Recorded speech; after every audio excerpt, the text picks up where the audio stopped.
Chief Jim Holler served as Chief of Police for 16 years at the Liberty Township Police Department in Adams County, Pennsylvania.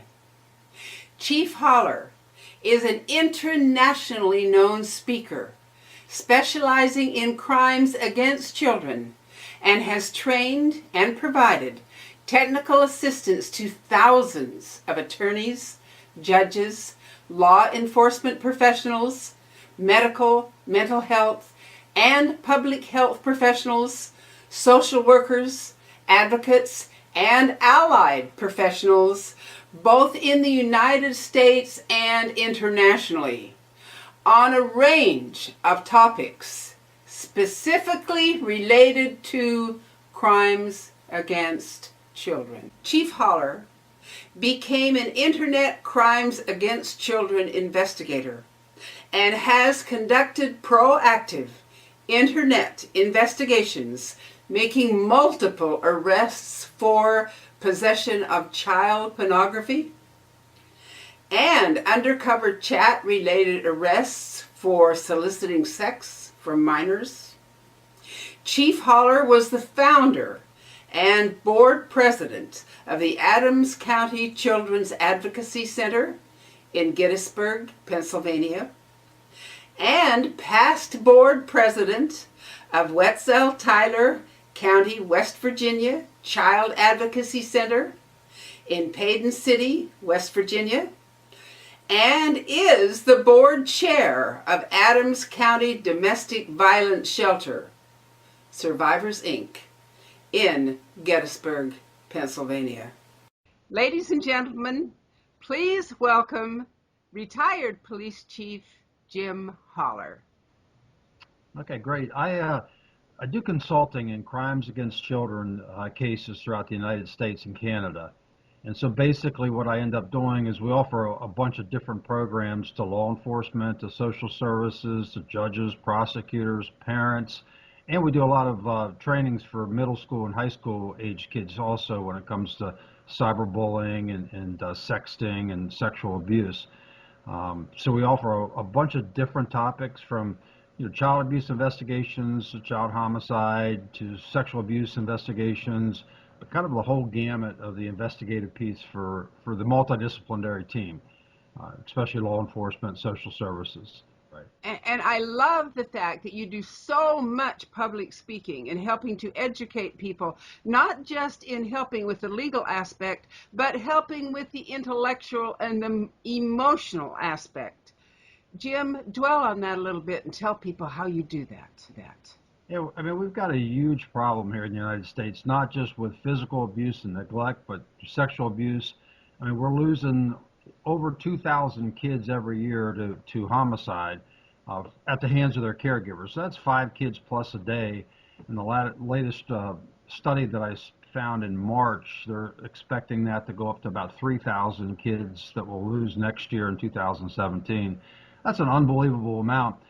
And what's wild about those numbers is that's based on the kids that we know of. So we've got all these other cases that were listed as a SIDS death or undetermined or even accidental, and we don't have enough to charge the caregiver. So we've got that whole aspect of the physical abuse and neglect cases, and then you've got the sexual abuse cases. And most people really don't understand that the numbers tell us now 1 in 4 girls are sexually abused before they reach the age of 18. 1 in 6 boys also are sexually abused before they reach the age of 18. And that number is probably more like the girls, if I had to guess, because it's harder for boys to disclose that they've been abused, where girls end up telling a friend, and the friend tells the teacher and gets the system involved. But the way these boys are manipulated and threatened, a lot of times they don't talk about it. And so, my goal is not only to train investigators on how to do really good quality investigations, but also to train parents and make sure parents are aware of the fact of this unbelievable problem, especially when it comes to the sexual abuse piece. Because what will happen a lot of times with kids, especially younger kids, is that if they've not been talked to about sexual abuse and no one's ever talked to them, then no one's supposed to be touching you or photographing you, then it's a game to them, and they grow up thinking that it's a game. And unfortunately, in my career in law enforcement, I've seen this firsthand, and we were involved with the Internet Crimes Against Children Task Force, which we did a lot of proactive, reactive investigations when it came to internet crimes. And so we were tasked with looking at child pornography. I mean, we'd make the arrest, and after the search warrants, we'd have to look at these images to see if they met our state statutes. And it was just unbelievable what I saw. And a lot of times, especially with the younger kids, these kids, it was obvious they had no idea that this was wrong. This sexual act that was happening to them, because it was their dad, it was their uncle, whoever, it was obvious it was someone that the kids knew. And for most cases, about 90% or so, the kids know the abusers, which is scary when it comes to as a parent or caregiver thinking that, okay, it's someone that I trust, is someone that I know that could be abusing my kids. But with these younger kids and these images that we saw, that they didn't know. It was a game that was being played with them by this individual. And a lot of parents think that I don't need to talk to my kids because I've got good kids, and I'm going to keep preying on them and so on. But the thing is these predators are so good at what they do, and if we don't talk to our kids, especially the younger kids and also the older kids, because we've got older kids now that are victims that don't know what to do. They've been threatened, they've been manipulated by these sexual abusers, and they don't know what to do, and they've never been talked to by mom or dad, and so they're really in a bad place trying to figure this out on their own. There's so many kids that have been taught from the very cradle to obey adults. Exactly. To obey and be good and do what you're told. And this leaves a kid wide open. Oh, no doubt, no doubt. And especially if they know, I mean, like I said, most of the time they're going to know their abuser. So, it's the preacher or the priest, it's, my uncle, it's my school teacher. I mean, it's people that I trust that could be the abusers. And, they start off with that relationship not thinking that anything could be wrong. Like I just mentioned, I mean, they get to the point where they're stuck because they've been so well manipulated and threatened that they don't know what to do. What do you teach people? What do you teach people to help, number one, these kids get their lives straightened out, and number two, to educate the populace so that they can understand themselves what's going on? You are so right. In these organizations of trust, we leave our children, I'm speaking not you and I, but of the populace in general, because the person has a title that should be trusted, not because they've earned the trust. Correct. And parents just need to understand the realities of what is out there and how these individuals operate. And I'll give you an example. So we've got what's called the preferential child molester. And the preferential child molester, a lot of times will have a true preference in age and gender of what they're looking for. So they could be really broad, where I could like 10 to 15-year-old girls, or it could be very specific, where I like 13 or 3-year-old blonde-haired, blue-eyed boys, and that's specific. So I'm not going to want a 1-year-old, I'm not going to want a 2-year-old, I'm not going to want a 4-year-old. I just want a 3-year-old. This person's probably going to be in a position to have watched these kids grow up. So as they're 1 and 2, I'm going to be somewhere, somehow, in a position that mom and dad like me, mom and dad trust me, a daycare provider, a Sunday school teacher. I mean, those types of venues that these people could actually work in or be a part of. And so if a mom and dad have never talked to their kids about it, then they're stuck. They don't know what to do and how to react. And so that's my goal, is to try to talk to as many people as possible, especially parents. I mean, every day I send out what's called Parent Detective 101 through LinkedIn and Facebook, just to kind of give parents some just real simple tips on what they can do to help better protect their kids. It really boils down to, you've got to sit down and talk with them, and they've got to be able to understand, especially at that young age, the good touch, the bad touch, and who's supposed to be, who can touch me or who can photograph me. A lot of times we leave out that photographing piece.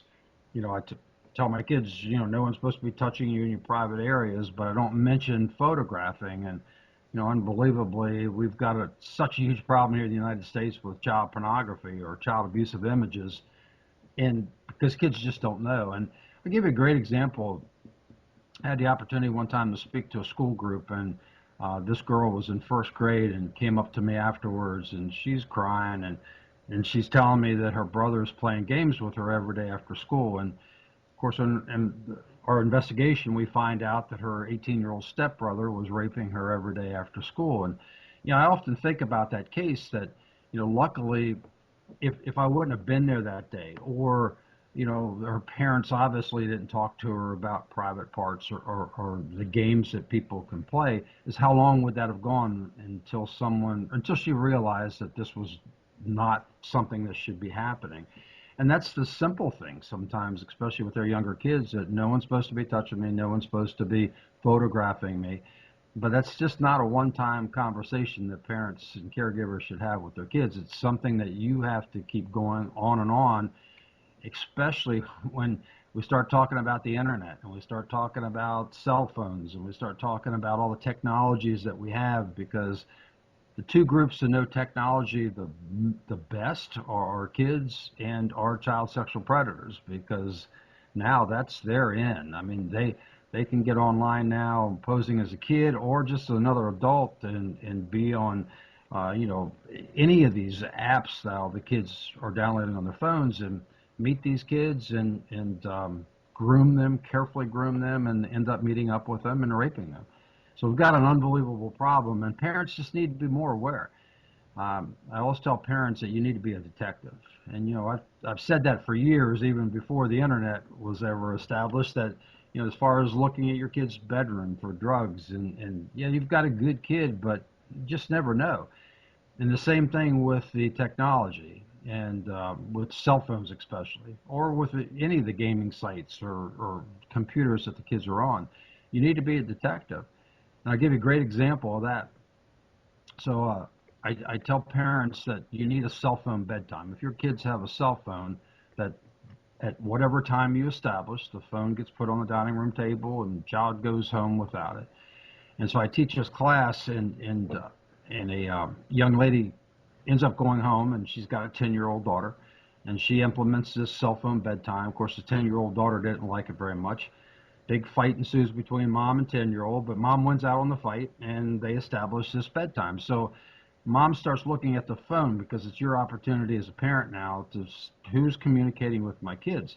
And she had a really good kid, and but there's numbers that she does not recognize.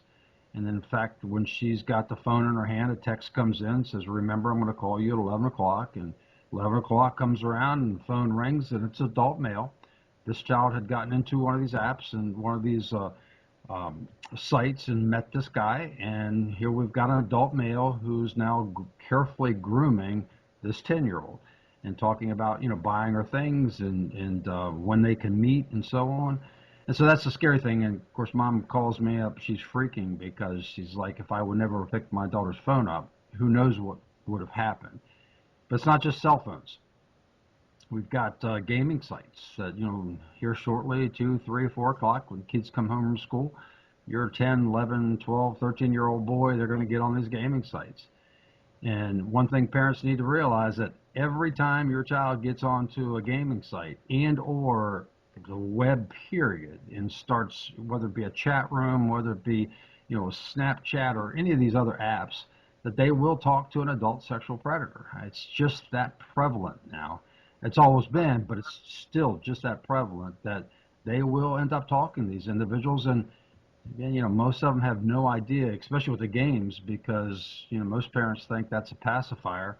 And I had another woman in one of my trainings that she ends up walking by her, I believe it was 7 or 8-year-old son's bedroom, and he's in the bedroom and playing his Xbox Live. Here's an adult male's voice coming from the bedroom, and of course mom's freaking, opens the door, and there on the TV there's an adult male, and he's got his pants down and doing things to himself in front of this 8-year-old. And again, mom's freaking out about that. But that's what happens, and that's why it's so important as a parent that we become a detective, and you start looking at your child's, the technologies that they have, but just in general too, because It may not be the technologies. It could be someone that they meet at school, as far as a teacher or a counselor or anyone for that matter. That's the scary thing about sexual abuse.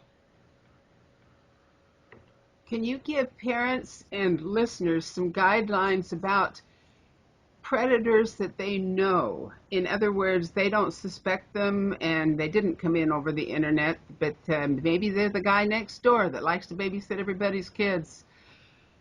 Yeah, and that's the scary thing is, I mean, I wish we had an accurate science of picking these individuals out. Um, excuse me. I tell parents if anybody wants to spend more time with my child than I do, a red flag should come up. And we've got dedicated people. We've got dedicated coaches, scout leaders, and preachers, and priests, and police officers, and social workers, daycare providers, and on and on and on that love helping kids that are not child sexual predators. Right. But if I'm a child sexual predator, especially that preferential molester that I talked about, I've got to be in that mix. Because if I'm in that mix, then no one's going to know, and because everybody's going to trust me. And that's the scary piece about that is Right. because they have been able not only to groom the child, but to groom you as a parent or caregiver. And so, yeah, we've got to look for little red flags, and that's one of them that they spend a lot of time with each other. Hopefully with organizations and churches and scouts and ball teams that they've got good policies in place, and most people do now. But to make sure that they're being implemented, that you've got a child not going home by themselves with one adult and so on. But I mean, it's just so important to just take an active role in what's happening in your child's life for sure, because we just don't know who that person could be for sure. Do you have any wisdom to give us where there's a line in between where a parent is concerned but afraid that they might be wrong and reluctant to do anything about it, what steps they should take? Well, again, that open line of communications with your kids are going to be good. But if your child discloses to you that something is happening, you've got to believe them. Yeah. And then we've got to go forward with whatever state you're from and the child line numbers that you have, or just a simple 911 call too. A study came out a couple of months ago. I can't remember the exact numbers, but it was like 0.0003 or 4% of the times that kids lie about being sexually abused. The number is so low. So, I mean, if a child discloses, most likely they're telling the truth about what's happened, and that's tough for a parent because, all of a sudden my child is saying that, okay, it's Uncle, Paul, or it's the preacher, the priest. Well, everybody likes the preacher, the priest, and Uncle Paul is my brother, and there's no way that could happen. And Right. that's the scary piece about this too. But that's the reality of it. Very well could be happening, and that's why if our kids disclose, and that's why when I talk to law enforcement, is to try to we teach a cooperation and corroborating the child's testimony and whatever the child is saying. The little minor details a lot of times will come up in an interview that we can prove, okay, it's obvious that they're telling us the truth because, they went to a park and there was a broken picnic table, and we go to the park and we find a broken picnic table, or, whatever the case may be. But we've got really good mechanisms in the United States now to help kids that disclose, and that's the child advocacy centers. Most areas are served with a child advocacy center where you've got a trained forensic interviewer that's trained talking to kids to be able to go in and to tell their story in a child-friendly place. It used to be without the centers where it would be me, interviewing this child. I remember bringing kids into my office and being in uniform and, okay, tell me what happened and how scary would that be? Because most people don't understand that if this is the worst thing that's ever happened to me, and it's someone I know that ends up touching me or raping me, and then I don't want to tell my story. And so that's the cool thing about child advocacy centers, trying to have the child tell the story one time. And then the team, that multidisciplinary team that I talked about, law enforcement, prosecutors, social workers, they're all there watching the interview, via a closed circuit TV, and so we don't have to have that child disclose multiple times about what's happened, and to be able to start their investigations right away after that. I interview women quite frequently that have been victims of abuse as children. Some of them are authors today trying to help other people. And my mind keeps going back to that point in their life. A lot of them were raised in a very closed religious organization, and nobody would believe the child. Some of them had no training about their body at all. Correct. The parents actually believed that if they didn't mention anything about it, that the kids would not ever get involved. Right. Well, if somebody else involves them, they know nothing about it. Right. So it is really a cross mix, and these kids come out with emotional and psychological scars because they didn't have a parent that would sometimes or could or didn't know any better, but the parent did not protect them. Correct. So with that in mind, in retrospect of the damage that that does, both when it's happening and when the child gets older, can you give us any light on that? Because that part of it is still very common. In the scary piece, when I mentioned those numbers, 1 in 4 girls or 1 in 6 boys, those are based on kids we know of. And so there are hundreds of thousands of kids that have never told anyone, that are adults now, that have never told anyone. Right. And I know this from my trainings when, afterwards I will always have at least one adult will come up to me and say, well, I'm one of those. I never told anybody. I was afraid it was going to rip my family apart. I was so well manipulated. I was threatened. I mean, just down the list of the bad things that they thought could happen to them. So they kept that in as a secret. And so, like I just mentioned, that Child Advocacy Center, another important piece of that is the whole mental health piece. Right. And that's what, as this multidisciplinary team, if we're all doing our job, then we're providing the opportunity for that child to become a survivor. But for these kids that have been raped as a child, that have never told anyone, that are now an adult, some of them have been able to become a survivor on their own for sure. I've met them before. But a lot of them have really, really suffered, like you mentioned, because they've not had anybody to talk to. They've been closed, and not had that mental health piece that they so richly deserved and needed to get them through.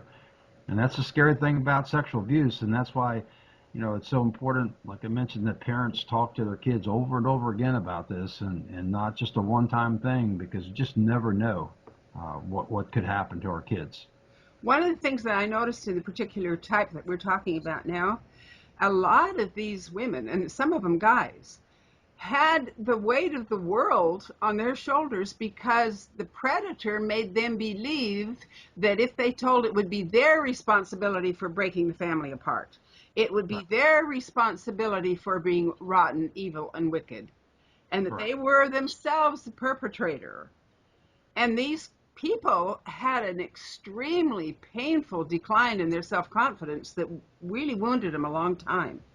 Oh, there is no doubt. There is no doubt. I mean, without that mental health piece, without talking to someone, they're going to suffer a lot because of how they've been so well manipulated and threatened by these individuals. These child sexual predators, they're skilled in what they do. I mean, they're really. I mean, sometimes we look at them like, okay, they're just stupid people, but they're really not. I mean, they it takes a lot of pre-planning. It takes a lot of uh, guts to do what they do, but they're able to get away with it.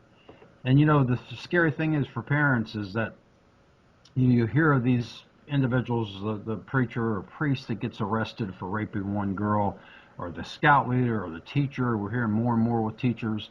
But just remember one thing, that, yeah, they might be arrested just for raping one child. And we've got one child that did disclose. But more than likely, there are many, many, many more kids that were raped by this individual. Because usually it's just not one kid that they're seeing. And like I mentioned about that preferential molester, I go back to that story of the 3-year-old. When that child turns 4, I don't want a 4-year-old. I want a 3-year-old. So I've got to constantly fill that slot. and that gives them the ability to end up raping and molesting an unbelievable large amount of kids. And that's the scary thing about, we hear the stories of, being arrested for one, but there are probably a lot more victims out there that are now, they feel probably better that, okay, this person's being arrested. They're still afraid to come out and say something. They're embarrassed. But then the unfortunate piece of that is they're not getting any help for what has happened to them, for sure. Yeah, that one part about not getting any help, I think, is what leaves the scarred residue basically across the nation. Right. Because inside of themselves, they still have a terrible self-respect issue. They still feel responsible for everybody else's emotions and feelings, except they're not entitled to have their own. Correct. Somehow their own feelings, they cannot have can't find themselves anymore because everything and everybody comes first. It's their responsibility. I've had people tell me, if you tell, I will kill or hurt your little baby brother or sister. Sure. Your family will fall apart. Your little sister will die. It'll be your fault because you're rotten. You're the perpetrator. You went along with this as if they had a choice. Like, Right. sure, you're going to take a 3-year-old and do karate. The 3-year-old's going to do karate on their perpetrator and throw him out. Yeah, sure, right. Yep. And like I mentioned about the boys and that number, you can imagine now, okay, it's my preacher or priest, or it's my football coach or basketball coach or teacher, but it's another male that's raping me. Right. And so how easy would that be for them to manipulate the boys? And that's why they don't disclose a lot of times, is because if you come forward, I've got video, I've got pictures of you, everybody's going to think that you're homosexual. And I mean, just, it'd be so easy to manipulate them and never telling a soul, because they don't want that to come out. And that's sad. It's so sad. With girls, a little bit easier sometimes, because girls will end up a lot of times telling a best friend, who then gets the whole system involved, which is good for them because they're getting that help. But with boys, it's so much more difficult to end up coming forward and disclosing. Yeah, I know 3 brothers that were sexually molested by their father. And when they got old enough, one of them testified and the other 2 committed suicide. Okay. Yep. So the emotional damage is unbelievable. Yes. And their father was a clergyman. Yep. And just follow up on that one comment you made about suicide, is that a lot of times before suicide with kids, you end up seeing them withdraw from the family. Right. And that could be a number of things. It could be normal adolescence, but it could be sexual abuse. It could be bullying. It could be a lot of different things. But as a parent or caregiver, that's a huge red flag to look into. That I just want to make sure that it is normal adolescence, or is there something else happening with my child? I personally want to thank you for what you do. I heard you on the teleconference call on Safe Kids Now, and your whole line of work is something that means a great deal to me. So I've been looking forward to this for a long time. Thank you, Jim, so much. All right, Really enjoy having you.